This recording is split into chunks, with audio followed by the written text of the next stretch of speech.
Hey guys, welcome back to the channel, and in today's episode we are going to be wiring up the heated windscreen and the heated mirrors on the Project 110 Defender.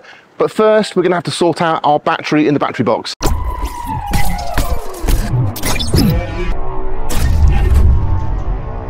So on our TD5 we have the battery located on the left hand side of the vehicle under the passenger seat, and as you can see it's brand new battery. We've had to replace the old battery.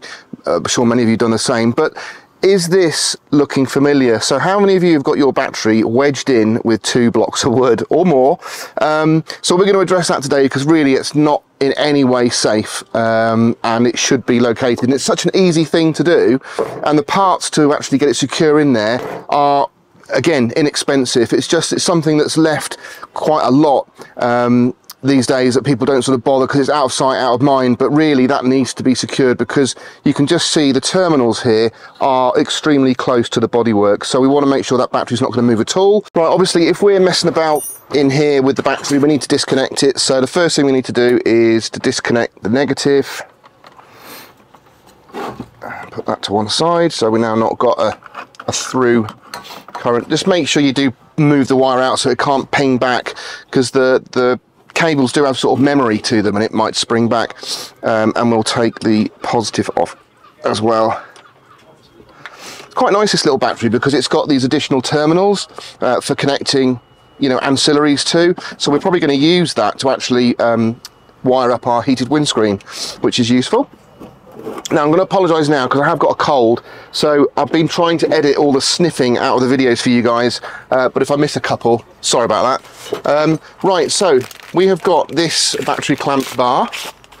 The way this works is you've got some little hook apertures at the bottom here, and you can run your bar through them and twist them so they locate, and I'll do a close-up to show you that. And then when you've got your bar in place, you're basically attaching it at a 45-degree angle, so that clamps the battery down and back and locates it into position. So make sure you go underneath all the wires on the edge of the battery here, and then you just push that through there. Now it's going to be tight, so you're going to have to push your battery right back into the box to the outside, and there's just enough thread on there. Let's get this on. Be a good idea to put some anti-seize as well on the threads here before I tighten these up. We've got our bolt clamped in and it comes up.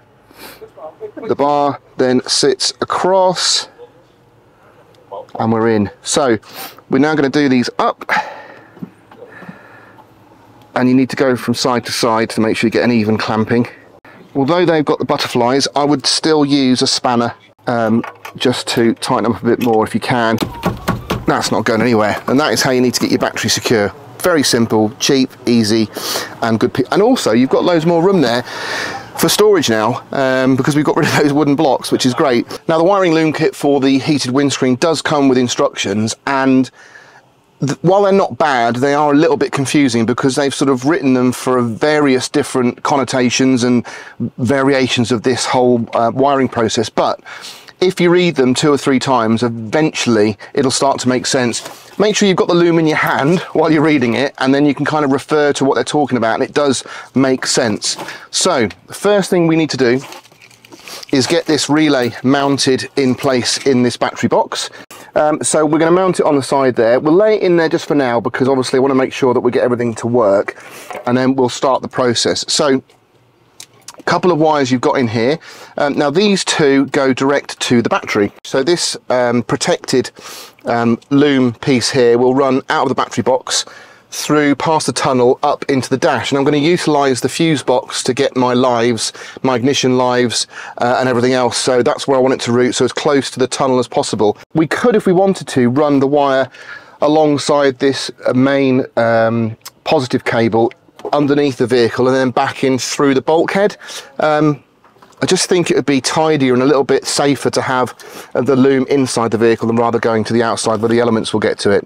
Now the brown wire with the fuse on there goes to the positive on the battery, and then the black goes to the negative, and then you're kind of done really in this area, and then everything else is triggered off the actual fuse box and your ignition. Because I don't want to drill too many holes, and I've already got a hole drilled in this seat box here where this additional power supply is mounted, I don't think that's something we need at the moment, so I'm going to remove that and use that hole to route my cable just for now, and then if we have anything else fitted, or we go down the winch road, whatever, we can change things. But I think that's a good position at the moment, just to get it installed to show you guys how it's fitted, and it'll do for me for now. There we go, and that sits just in there. So we're done with that area now, until we actually have to attach these. So we've got the fuse box conveniently located right in the middle of the vehicle, so we just simply have to undo these little prongs. Always amazes me how long they are, but anyway, there's one on each side. Yeah. Okay, and that comes off there. Now what we're going to be doing here is we're actually going to be piggybacking off one of these fuse locations for a ignition live, and we're going to use that using a piggyback fuse. Most of the wiring is going to be coming obviously from here. We're going to be coming underneath the carpet. I'll try and get it just in under there, and then we'll get it brought up behind this carpet here, and we'll go in to the fuse box. So I'll get that wired in now, and then we should be ready to go. So as far as wiring the windscreen, you've got your positive is on the left hand side, so the battery side of the vehicle. So we've just taken the radio out quickly. What we're going to try and do is actually use the existing loom path. Now I'm not sure if there's enough room, because I remember these being really tight, but we are going to be utilising this space here for our switch, for our heated mirrors and windscreen. And what we've ordered is a part from Mud UK, and it replaces this and offers us a Carling switch aperture. There's 3 or 4 of those that go on there. There's an additional hole to retain our windscreen washer for the rear door, and we've got a new USB socket, so it kind of updates it a bit, and it should look much neater than trying to cut a hole in the dash itself. That part's not here yet, so hopefully that'll be here today. But I'm just going to try and open up the access here.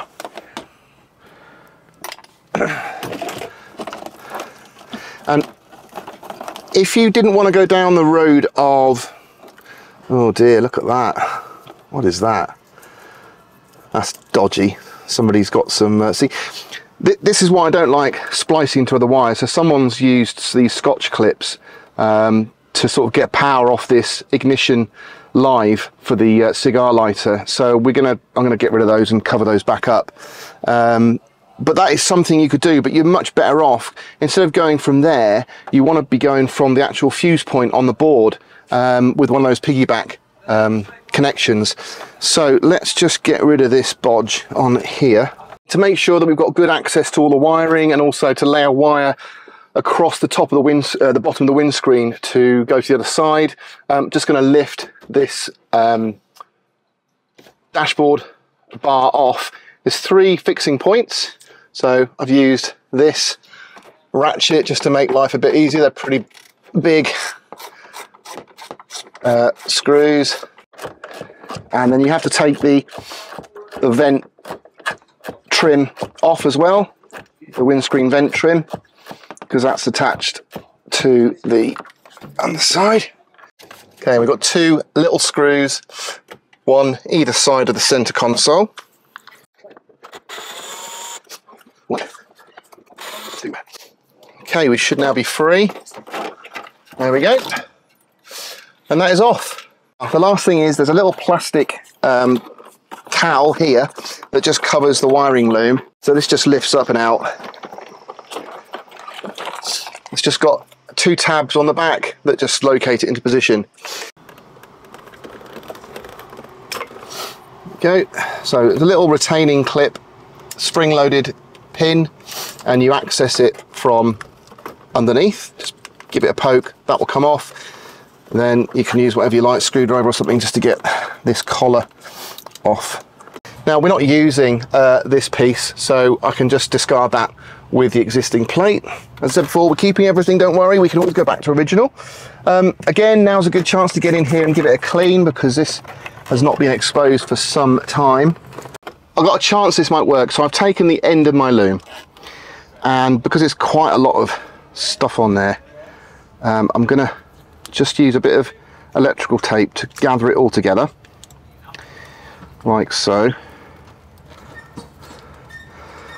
and try and make it as streamlined as possible.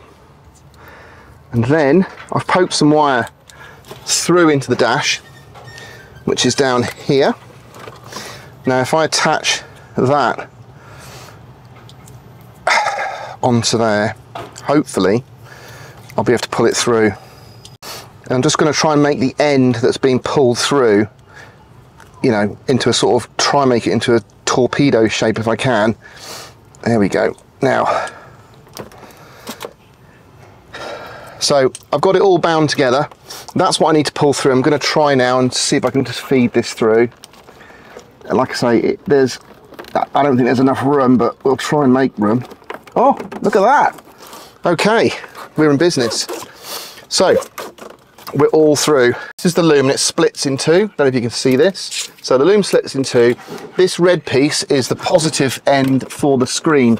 I'm going to try and run it in the dash, in the trough here, go up through this bit of trim. This end here is where we connect to the switch and to the ignition, live, etc. So we're going to refer to the instructions now again and just see exactly what needs to be put where. Now we're quite lucky because just in here, I don't know if you can see, but there's two holes, and that's obviously where our controls are. But if you feel behind this piece of trim, there's actually an aperture. So don't be upset for cutting this. And you can see there, look, there's a hole in place already, and that's where we're going to fit our carling switch. And there. Just been handed this by the guys at LR Parts. This has arrived from Mud. Nice bit of kit. It's actually steel that's been powder coated, so that will sit over the top there, look. And you can see centerpiece there. Now we'll put some blanks in here, obviously for now when we're not using those, but that gives us two more slots to use for some additional carling switches. Okay guys, this is the fun part. So if you take a look at this fuse diagram, and that's obviously as the fuse board is looking at you, you can see down here we have got our cigar lighter fused number 18. So what we're going to do is it's a 20 amp fuse on that one, so we're going to go into that. So it means we have to take the yellow wire here, which has got no crimped end. There's a crimped end onto it, and that actually goes onto the carling switch itself, so that needs to stay at the top, but this wire needs to be fed back down to where the fuses are. So I've got the flex through, so what that means is I can just use that to pull the wire through easily for me. So if I just tape this yellow wire onto the flex, like so, and then just give it a little pull, because there's loads on there. There we go, and there is my yellow wire underneath. So we'll lose the end connector there. We'll strip this, like so. So feed that into there. Now we need our crimping tool. That is shrunk. So the way these work is you actually take the fuse out of the board. So what we're looking for, number 18 I think it was, wasn't it? The 20 amp goes back in the piggyback nearest the prongs, like that. We've got two 20 amps, and then we should just be able to locate this back in here, like that. Brilliant. So because we're going to be fitting one of the Mud USB connections, they don't use this light illumination wire, so we're going to snip this off and actually attach it to our carling switch, and that will be connected to this. So this is the housing that the carling switch will sit into, and it tells you to attach this red and orange wire, which is convenient because it's the same, to this one. So we're going to do that in the same way that we did the last one.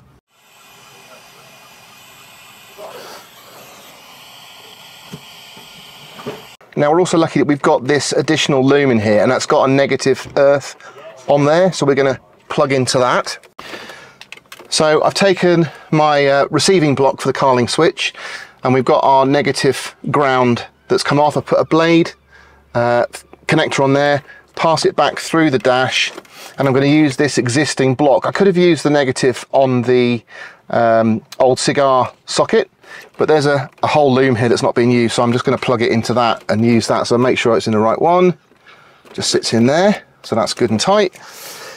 And then we are nearly there. So we've got our receiver for the carling switch now, and so we're basically, when the carling switch gets mounted into there, we've actually got to add now these additional wires into the back of the carling switch. Position 2 is green, so here is 2, and make sure you got it the right way round. It does give you a little diagram on the side, so that, and you just hear it click. Position 3 is yellow, that is this one. Position 3 is at the top there, that says 3. And position 8 is orange and red, so we've got orange and red. Position 8 is at the bottom, so they're all on this one side.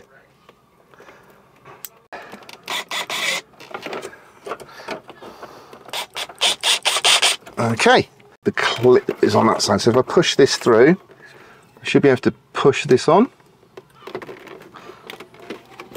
like that.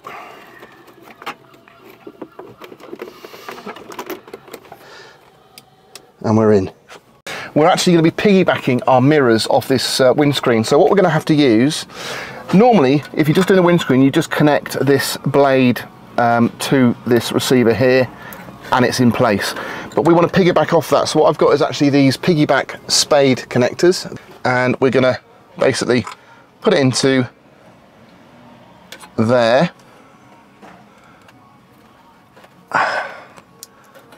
That's it, and then our spade will go onto that. So we've now got the additional connector here where we'll run our mirror positive. So that goes to there. The last thing we've got to do for the windscreen is to connect our negative. So we'll do that, and I'm going to work on the mirror. Okay, so we've got our grounds in place there, and one for the mirror, one for the windscreen. Then we've got the positive from the mirror coming up, and that's going to go along the top of the windscreen over to the other side where the positive is, and that will connect up to the other positive off the other mirror. So this will all be we'll tuck all this out of the way when I refit everything in place, and again I'll try and get a shot of that in the future so you can see that it's all nice and tidy. But this will all be covered up, and we've just got the wire coming through there, and it won't nip because it's on the gasket itself. So let's go around the other side and finish the job. It's a bit convoluted, but you can just see here normally where this spade would connect directly to the ribbon, and that would be it for the windscreen. I've actually spurred these two positives, one going to my right hand side mirror, one to the left hand side mirror, and they're actually spurred in off that piggyback, so they're all connected to that one ribbon. That is the way I wanted to do it. I could have done it away from this if I'd actually cut into the loom itself, but I've come off this piece so it's easy to service if I need to. And I'll just now wrap some insulation tape around there, because obviously it's positive. I don't want any thing connecting. There's a little bit exposed there, look, see, so I don't want that connecting to anything, grounding itself out on the bodywork. So I'm going to tape that up now, and then we'll just tuck it all away nicely. And there we are, all wrapped up, and I'm going to tuck that in there, and we're now going to put the trim back on top of the dash. So that's all connected up, so I'm now going to put my lid back on here. Just put that over the top. Battery's all safe and secure.